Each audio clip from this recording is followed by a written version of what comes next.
Assalamualaikum warahmatullahi wabarakatuh. Allahumma sholli ala Sayyidina Muhammad wa ala ali Sayyidina Muhammad. Pemirsa yang dirahmati Allah, marilah kita simak ceramah dari Ustadz Fahrudin Faiz dengan tema kebahagiaan sejati yang ada pada dirimu sendiri. Sebelumnya marilah kita perbanyak sholawat minimal 1000 kali sehari, agar hidup kita penuh barokah dan mendapatkan syafaat kelak. Jangan lupa berikan dukungan kepada channel kami dengan memberikan super thanks seikhlasnya. Marilah kita doakan semoga Ustadz Fahrudin Faiz sekeluarga dan para penonton YouTube ini diberikan kesehatan dan diberikan kebahagiaan dunia dan akhirat. Amin ya robbal alamin. Assalamualaikum warahmatullahi wabarakatuh. Bismillahirrahmanirrahim. Kita itu selalu mencari kesenangan sekarang, saat ini. Kamu itu mbok yo rajin belajar, biar nanti cepat lulus. Nah, kalau ketika ada kata-kata nanti ini kita tidak terlalu tertarik. Tapi coba kamu rajin belajar, nanti tak kasih bonus HP terbaru. Nah, itu seneng sekarang. Maka terus kamu rajin belajar, sekarang kamu gerak. Makanya kadang anak-anak kecil itu kalau biar dia tidak males kan kita tawari, ayo belajar loh, nanti jalan-jalan, nanti tak kasih hadiah ini, hadiah itu. Dia mesti terus tergerak, semangat. Kenapa? Sebentar lagi dapat kesenangan. Jadi kesenangannya sekarang. Tapi kalau kita, ayo kamu belajar yang rajin, besok kalau kamu besar, maka dia males, besok masih lama. Dia pinginnya seneng sekarang. Maka kesenangan itu sekarang, kata Aristippus. Bukan kemarin, bukan besok. Jadi tidak bisa disebut kesenangan kalau itu kemarin, tidak bisa disebut kesenangan kalau itu besok. Kemarin sudah lewat, besok masih belum jelas. Yang jelas senang itu ya sekarang. Makanya nyuruh orang sabar itu kan berat. Sabar saja ya, besok kamu mesti menemukan kesuksesan itu. Karena besok ya beratnya luar biasa. Coba langsung kamu sabar aja, sekarang nanti kamu sukses. Itu mungkin semua orang mau sabar. Tapi karena lama dan besok-besok sulit menggerakkan orang. Kayak tadi ya. Jadi bahwa kesenangan itulah yang menggerakkan orang. Nah, meskipun begitu, Aristippus punya konsep bahwa kesenangan itu sendiri ada batasnya. Kita juga harus ngerti batasnya seneng. Kalau tidak, yang semula seneng bisa berubah jadi malapetaka. Menyusahkan, menyulitkan. Jadi kata Aristippus, yo kita mencari kesenangan, kalau sudah dapat kesenangan kita harus mampu mengendalikan diri. Mengendalikan diri ini bukan berarti terus meninggalkan kesenangan, tapi tahu kapan dan sampai seberapa batas kita menikmati kesenangan tadi. Jadi karena kalau tidak, kenikmatan kesenangan akan berubah sebaliknya. Ini nanti bagian dari teori paradok hedonisme. Jadi kenikmatan itu juga paradok.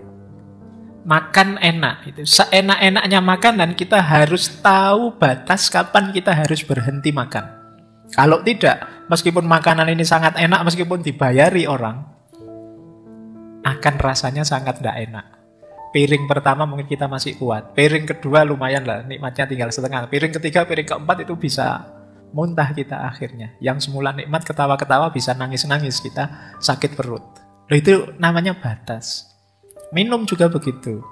Seks juga begitu. Kamu boleh sebut kenikmatan apapun yang itu sifatnya duniawi, kamu harus ngerti batasnya. Tertawa juga begitu. Seneng-seneng apapun, pokoknya harus tahu kapan titik, ini saatnya aku berhenti. Karena kalau dilanjutkan, masalah.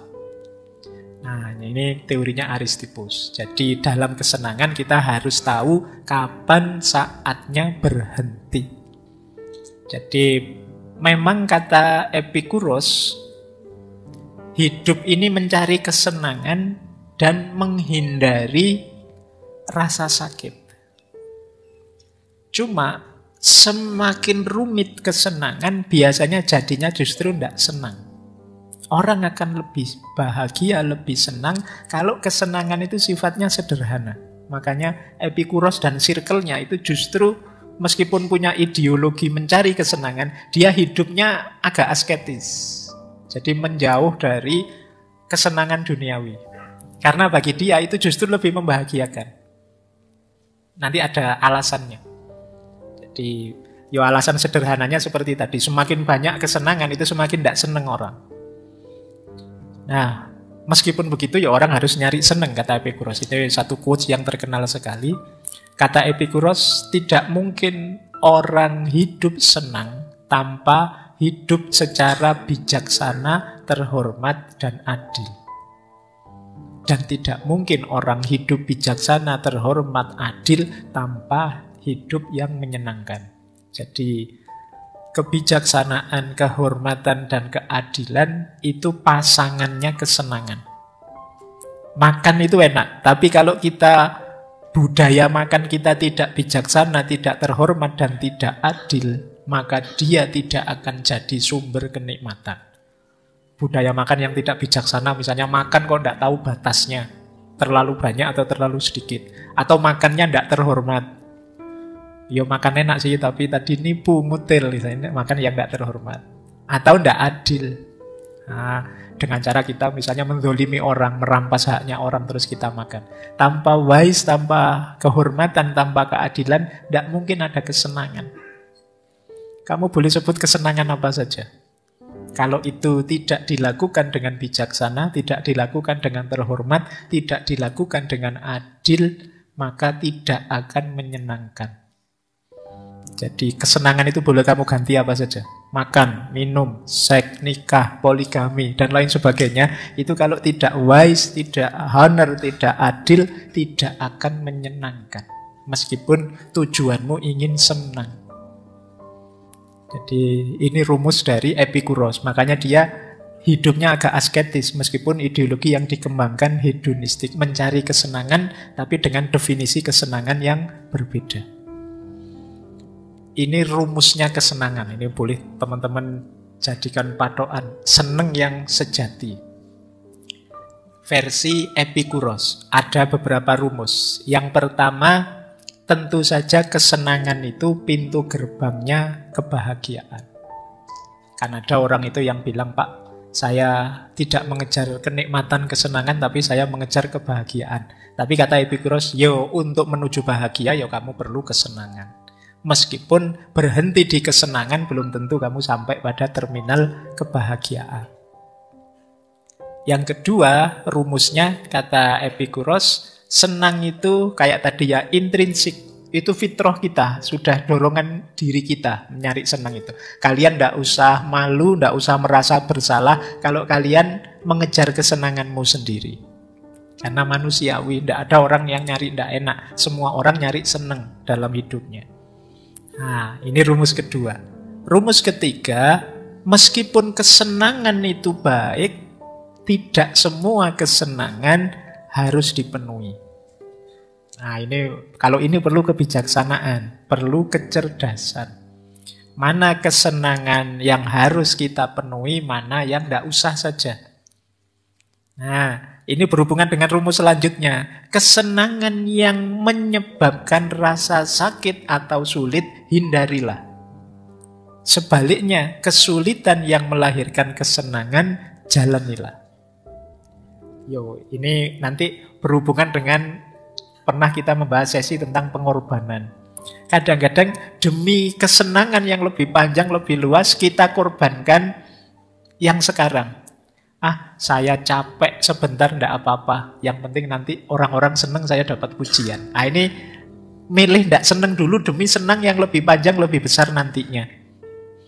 Atau sebaliknya. Jadi menghindari kesenangan demi nanti biar enggak sakit. Ya kayak disuruh pakai masker misalnya. Itu kan enggak enak. Jangan-jangan ya kalau bisa dibuka biar nafas kita bebas. Tapi kalau saya enggak pakai masker nanti gampang flu, gampang pilek, nanti ada COVID. Sudahlah tak pakai saja, meski tidak enak, biar nanti tidak sakit. Ini juga kesenangan. Jadi ini boleh dipakai dalil, kok nyari susah sih pakai masker? Enggak, karena saya ini bukan nyari susah, tapi menghindari susah yang akan datang. Ini juga termasuk kesenangan.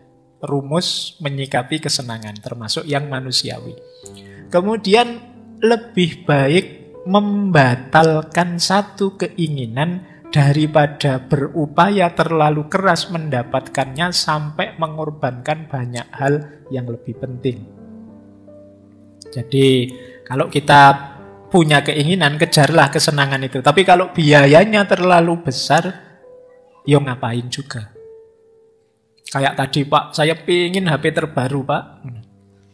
Tapi 25 juta, Pak, yang terbaru. Iya. Sementara kiriman dari orang tua 1 bulan 500 ribu. Nah, itu kan ya bisa sih kalian nyicil pelan-pelan, nyelengi diam-diam. Tapi kalau yang dikorbankan terlalu besar, nanti jangan-jangan sudah ngumpul 25 juta tapi kamu terus kurus kering tubuhmu. Karena poso terus. Nah, yang kayak gini hindarilah, ngapain. Jadi ambisi kesenangan yang tidak imbang dengan kapasitasmu sehingga terlalu banyak yang harus kamu korbankan, ya sudah, lepaskan saja. Untuk apapun itu, termasuk kalau kamu sedang naksir sopo, ngincer sopo, wah high cost Pak kalau itu Pak, ya wis. Daripada kamu tekor banyak, wong ya ndak mesti diterima.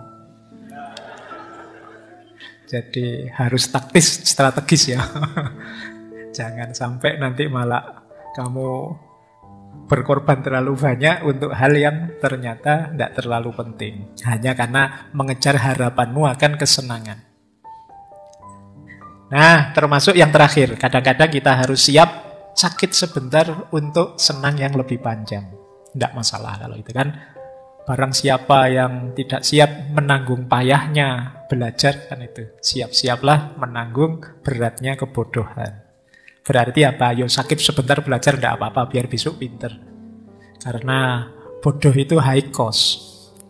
Biayanya lebih besar daripada biayamu belajar.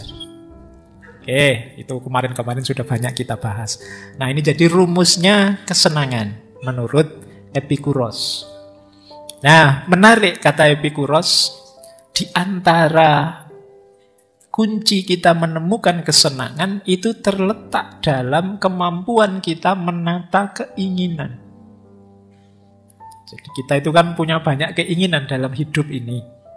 Oleh Epikuros, keinginan itu dibagi 3. Ada natural, necessary, ada natural, unnecessary, dan unnatural.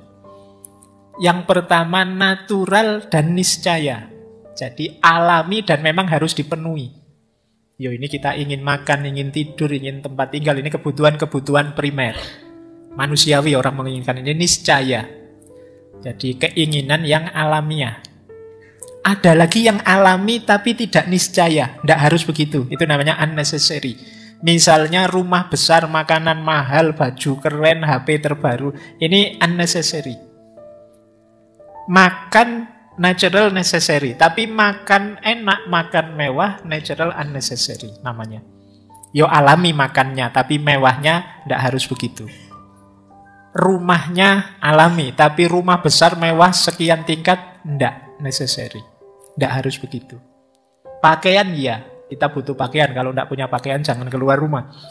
Tapi pakaian mewah, pakaian mahal, pakaian keren, tidak necessary.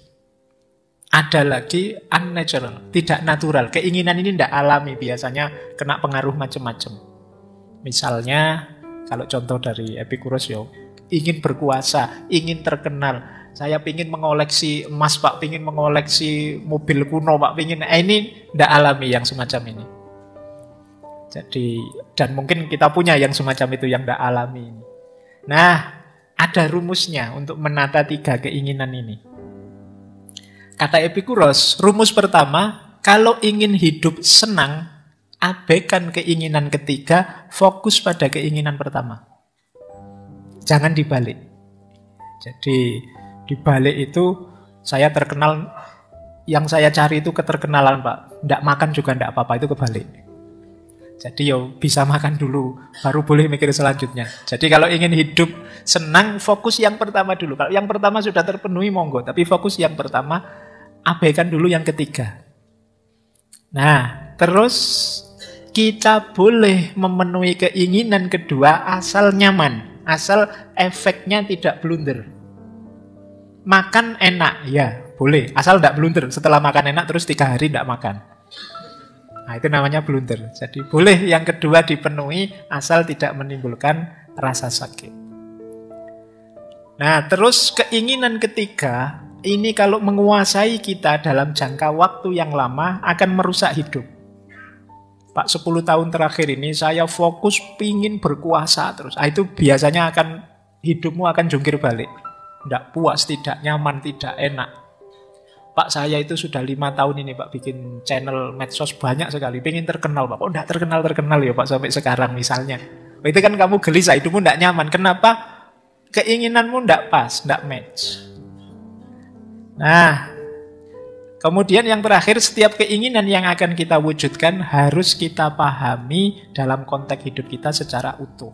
Durasinya kita perhatikan. Jangan sampai senang sesaat, tidak senangnya lama, panjang.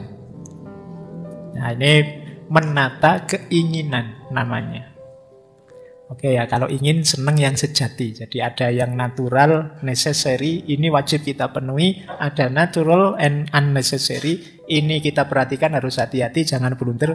Ada yang tidak natural. Kalau yang tidak natural itu terakhir-terakhir saja. Tidak terpenuhi juga tidak apa-apa. Baik, kita lanjutkan hidup hedon. Yang ketiga, utilitarianisme. Ini pernah kita bahas, silahkan teman-teman di-refer ya. Kita dulu pernah membahas, John Stuart Mill juga pernah membahas aliran etika namanya utilitarianisme. Jadi kalau ini sudah dikembangkan hidup senang tadi dalam satu sistem filsafat, namanya utilitarianisme. Filsafat etika namanya. Jadi kata utilitarianisme ya, moral itu dibuat untuk manusia, bukan sebaliknya, manusia untuk moral. Maka hukum moral itu harusnya memenuhi kebutuhan manusia, termasuk kebutuhan untuk senang. Rumusnya utilitarianisme, semua tindakan harus diarahkan untuk mencapai kesenangan terbesar untuk sejumlah besar orang. Ini rumus dasarnya utilitarianisme. Misalnya ngaji malam hari ini misalnya, sebagian besar sukanya ngaji itu gelap, lampunya mati. Yang tidak suka ngaji gelap paling hanya 3 orang misalnya, dari sekian banyak orang. Itu etisnya adalah lampunya mati. Jadi tidak tahu nanti apa yang terjadi kalau lampunya mati. Nah, tapi etisnya begitu. Kenapa? 90% lebih ingin lampunya mati. Kok lampunya nyala, itu tidak etis. Karena hanya nuruti 3-4 orang, yang 90 orang dikorbankan. Nah, ini namanya utilitarianisme. Mahasiswa 40, yang 30 ingin libur saja, yang 10 ingin tetap kuliah. Loh, itu etisnya libur. Jadi karena menyenangkan, membahagiakan sebagian besar orang, jumlah terbesar orang. Nah, ini utilitarianisme. Jadi moral atau hukum itu harus diarahkan untuk mencapai kebahagiaan paling besar untuk sejumlah terbesar orang. Nah, ini logika dari utilitarianisme. Nanti ada 2 aliran dengan 2 tokoh. Ada kuantitatif hedonisme, tokohnya Jeremy Bentham. Ada kualitatif hedonisme, tokohnya John Stuart Mill. Mudahnya kalau kuantitatif hedonisme itu kesenangan bisa diukur, bisa dikira-kira secara kuantitas. Kuantitas itu berarti diukur materi kesenangannya. Kalau Stuart Mill ini kualitasnya. Nanti kita lihat ya bedanya apa kuantitas sama kualitas. Misalnya Jeremy Bentham yang tadi kuantitas itu punya hedonic calculus. Hedonic calculus itu kalau kita ingin melakukan satu tindakan, pilihlah yang paling menyenangkan. Menyenangkan itu dihitung apanya? Nah, kalkulusnya ini. Jadi tindakan menyenangkan itu rumusnya intensitas, durasi, kepastiannya, kedekatannya, kemanfaatannya, kemurniannya, dan keluasannya. Ini namanya hedonic calculus. Ini menarik ya, mengukur kesenangan. Makanya disebut kuantitatif tadi. Kesenangan itu bisa diukur. Maka yang pertama intensitas. Jadi intensitasnya itu terasa benar atau enggak, itu kan intensitas. Mendalam apa enggak. Nah, yang ini menyenangkan sih Pak, tapi menyenangkannya enggak terlalu dalam, biasa saja. Kalau yang ini senangnya luar biasa. Dipuji temen cowok yang kamu benci dengan dipuji temen lawan jenis yang kamu seneng. Oh, itu intensitasnya kan beda rasanya. Aduh, dia yang muji. Sama-sama muji. Nah, kalau temen yang kamu benci misalnya bilang, wah kamu kok ganteng ya malam hari ini. Itu mesti kamu, oh kamu yang ngomong gak ngefek. Ya kan? Tapi kalau yang ngomong yang kamu incer itu, wah kamu langsung terbang. Jangankan diomongi gitu, kamu dikedipin saja. Oh jangan-jangan. Itu hubungannya dengan intensitas. Jadi menyenangkan itu ada kalanya diukur intensitasnya. Jadi mahasiswa yang sejak semester 1 nilainya CDE. Oh, itu begitu dapat nilai B itu rasanya luar biasa. Ya kan? Itu intensitas. Tapi mahasiswa yang sejak semester 1 nilainya AB, dapat nilai B enggak ngefek, enggak terasa, biasa. Itu kesenangan, cara menghitung intensitasnya. Yang kedua durasi. Durasi ini lamanya. Ini menyenangkan sih, tapi cuma 1 menit. Nah, kalau itu menyenangkan 1 jam. Oh, kalau itu 1 minggu kita bisa senang terus. Nah, ini senang atau tidak bisa diukur durasinya. Bisa juga kepastian.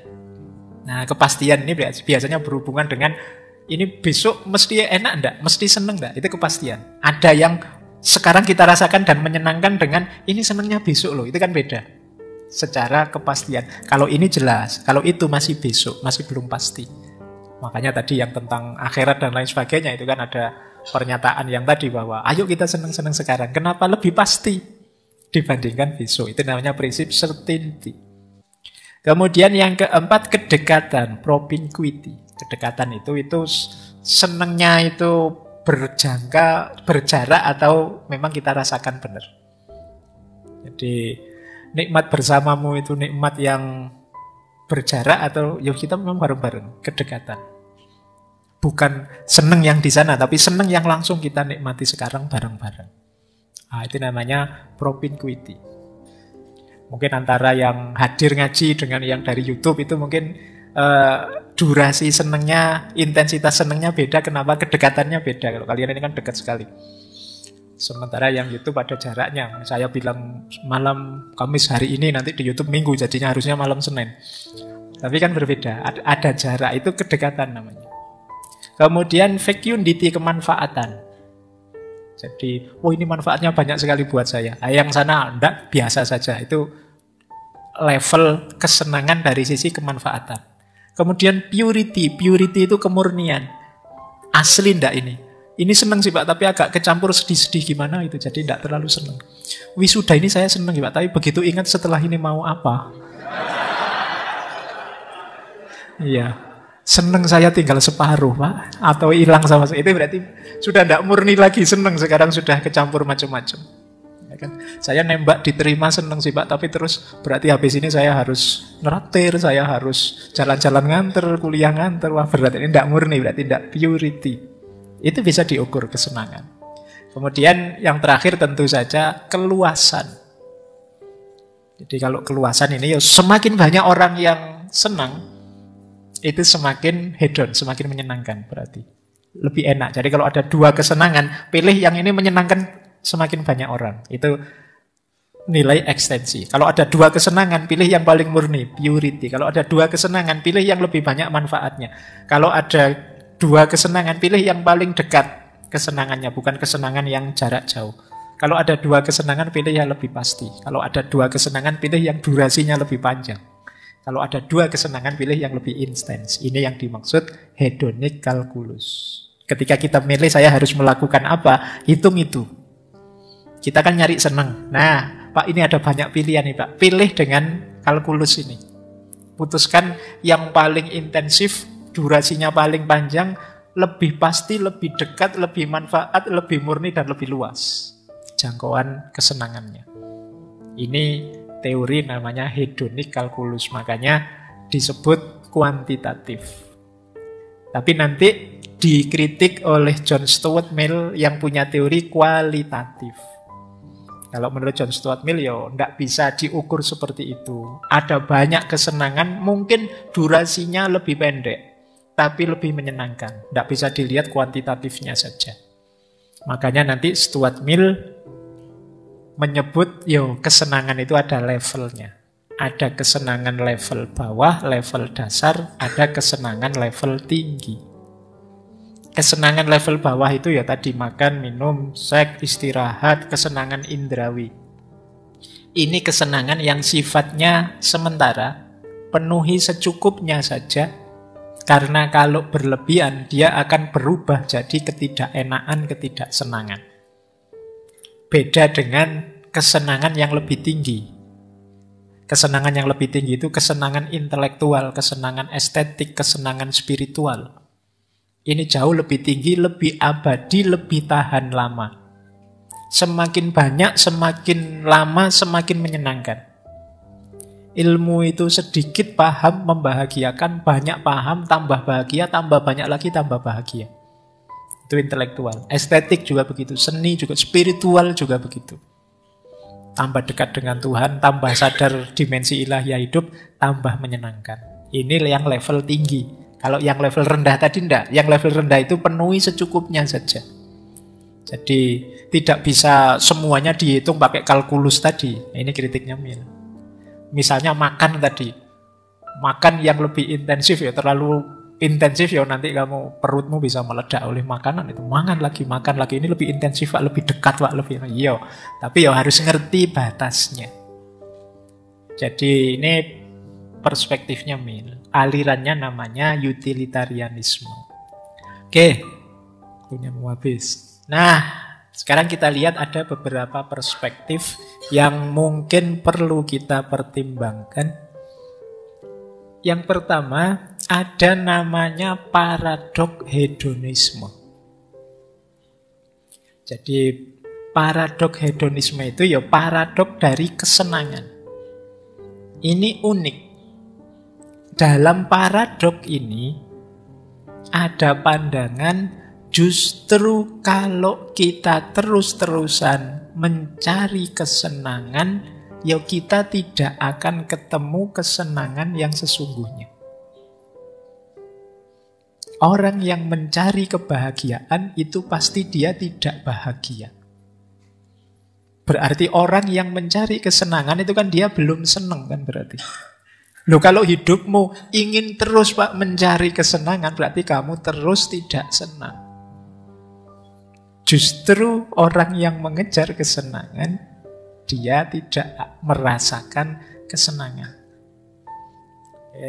Jadi ini menarik paradok ini. Orang yang paling ngotot mengejar kebahagiaan, biasanya justru orang yang paling tidak bahagia. Orang yang bahagia itu ya orang yang bisa menikmati situasi, kondisi, kapasitas dirinya sekarang saat ini. Jadi bukan orang yang mencari kesenangan, tapi orang yang bisa menyenangi situasinya. Bukan orang yang mengejar kebahagiaan, tapi orang yang membahagiai hidupnya saat ini. Ini namanya paradok hedonisme. Jadi di situ saya kutipkan pandangannya Viktor Frankl. Kata Viktor Frankl, kebahagiaan itu adalah hasil samping atau efek samping yang tidak disengaja saat kita mengabdikan diri untuk orang lain, untuk tujuan yang lebih besar, atau saat kita menyerahkan diri pada orang lain, atau sesuatu di luar diri kita. Nah ini menarik, ini sebenarnya tips dari Viktor Frankl. Kalau kita ingin senang, kalau kita ingin bahagia, justru jangan jadikan kesenangan atau kebahagiaan sebagai tujuan.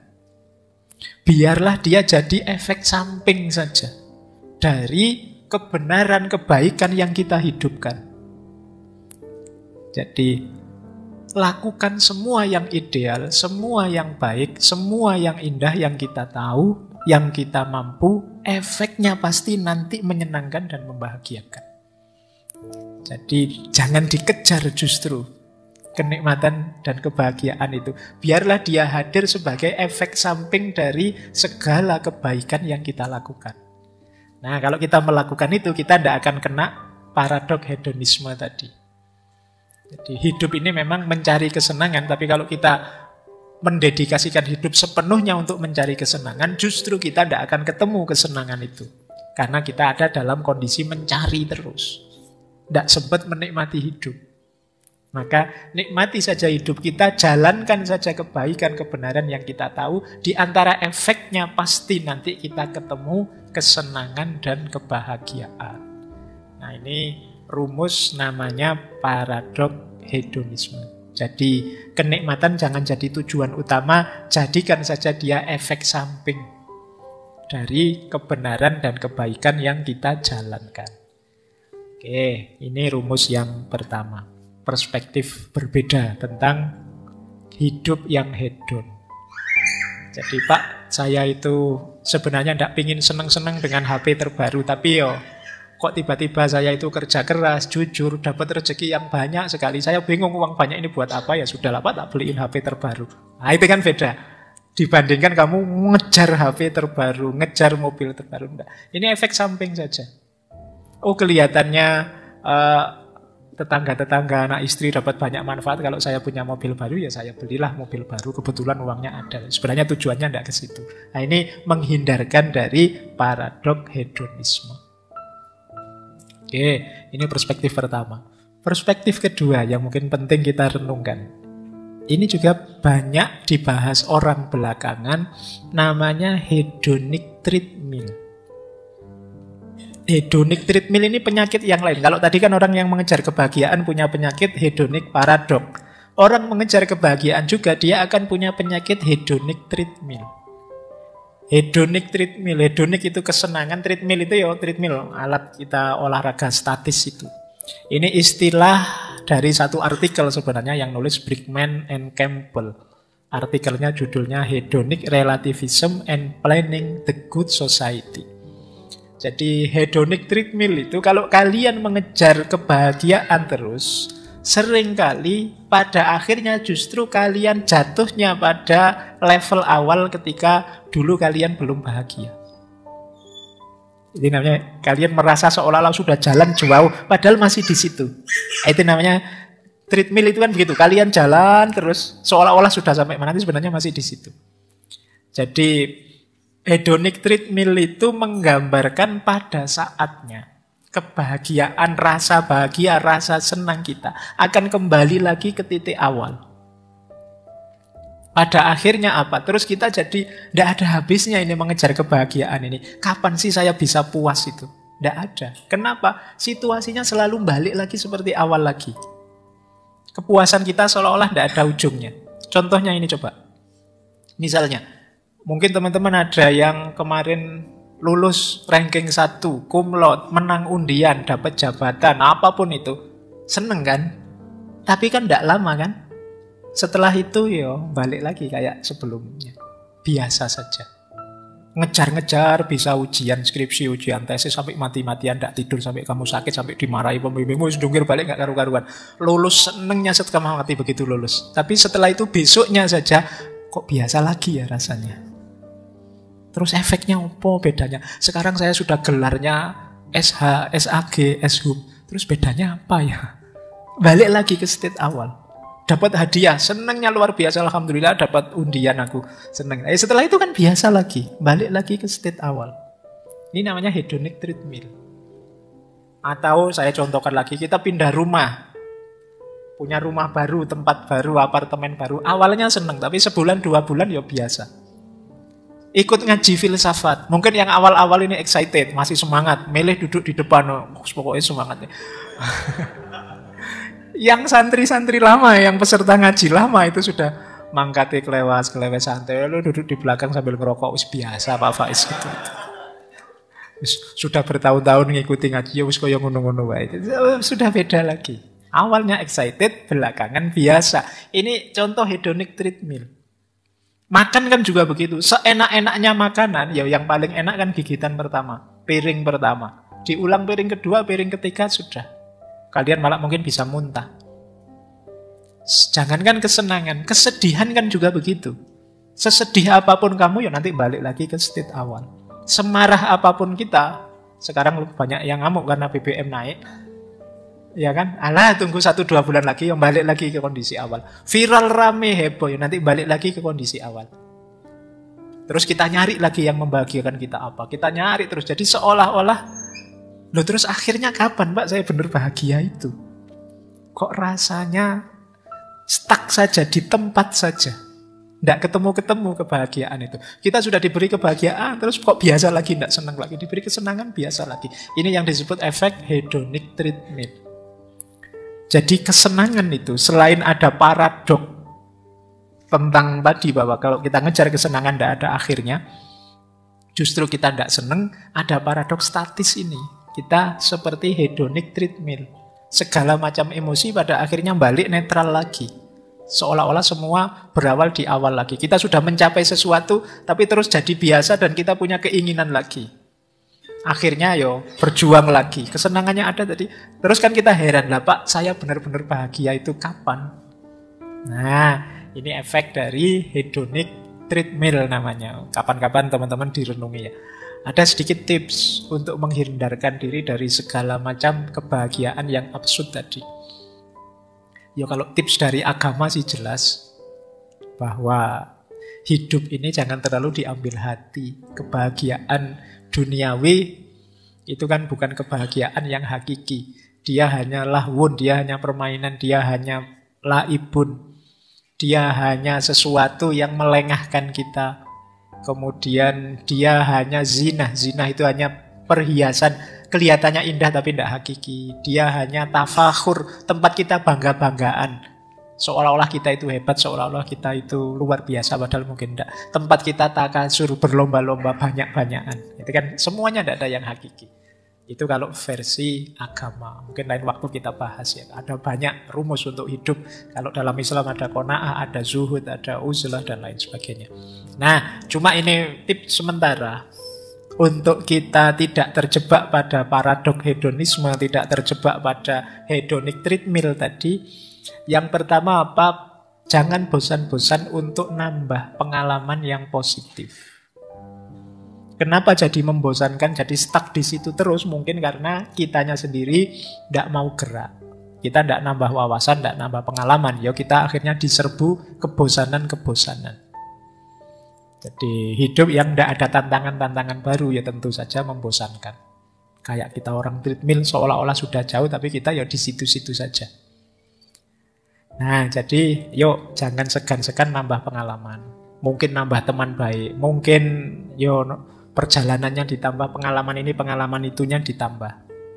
Kemudian yang kedua, temukan sisi-sisi menyenangkan dari setiap pengalaman. Temukan ada ragam kebahagiaan yang sebenarnya bisa kita nikmati, tidak sekedar yang kita kejar. Nah ini menguntungkan kita. Jadi ternyata yang membahagiakan itu tidak cuma aku lulus ujian loh. Membahagiakan juga ternyata bahwa orang tuaku ikut bahagia. Membahagiakan juga bahwa ternyata sekarang aku setelah ini bebas, tidak harus lagi dikejar-kejar pembimbing. Ada lagi yang membahagiakan, ada banyak hal membahagiakan. Sehingga kita tidak cepat-cepat tertreadmill tadi, nggak cepat-cepat bosen terus merasa stuck. Masih ada sangat banyak hal yang bisa kita syukuri, tidak hanya itu. Dan masih ada banyak hal yang bisa kita jalani untuk kita menemukan kebahagiaan. Kemudian yang ketiga, ada lagi tips mindfulness. Mindfulness itu dulu pernah kita bahas satu sesi full, meskipun sesi online. Jadi ketika kita diminta untuk hidup sepenuh hati, sudah sederhananya itu. Hadirkan diri kita di setiap detik, setiap momen. Sehingga nanti kita akan sadar betapa ada sangat banyak hal yang menarik, yang indah, yang bisa disyukuri tanpa harus kita judgmental, tanpa harus kita nilai. Menyenangkan, membosankan, membahagiakan, itu kan atribut-atribut, tempelan-tempelan yang kita berikan pada setiap peristiwa, setiap fenomena yang kita hadapi. Kalau di mindfulness kita diminta untuk nikmati saja, sadari saja, tanpa harus dijudge, tanpa harus dinilai macam-macam. Saya lulus, alhamdulillah. Saya bisa wisuda juga akhirnya, alhamdulillah. Tanpa harus ditambahi judgement macam-macam. Itu akan lebih panjang durasinya. Nah, yang terakhir tentu saja kita diminta untuk tidak mudah larut oleh kesan dan emosi yang muncul dalam diri kita. Ini nanti jadi kunci sebenarnya yang terakhir ini. Ya memang kita itu sering diseret, diombang-ambingkan oleh rasa kita. Khususnya rasa senang dan tidak senang tadi. Maka sebenarnya kunci yang lebih penting untuk kita memenangkan pertarungan senang dan tidak senang tadi adalah kemampuan kita mengontrol, mengarahkan, dan mengalahkan diri kita sendiri. Untuk tidak diombang-ambingkan oleh emosi kita sendiri. Nah, ini nanti jadi kunci biar tidak jatuh pada hedonic treadmill atau paradok hedonisme tadi. Ya memang orang hidup ini nyari senang, siapa sih yang tidak mencari kesenangan? Tapi kesenangan yang jauh lebih tinggi, jauh lebih luas, dan juga kesenangan yang tidak sekedar permainan.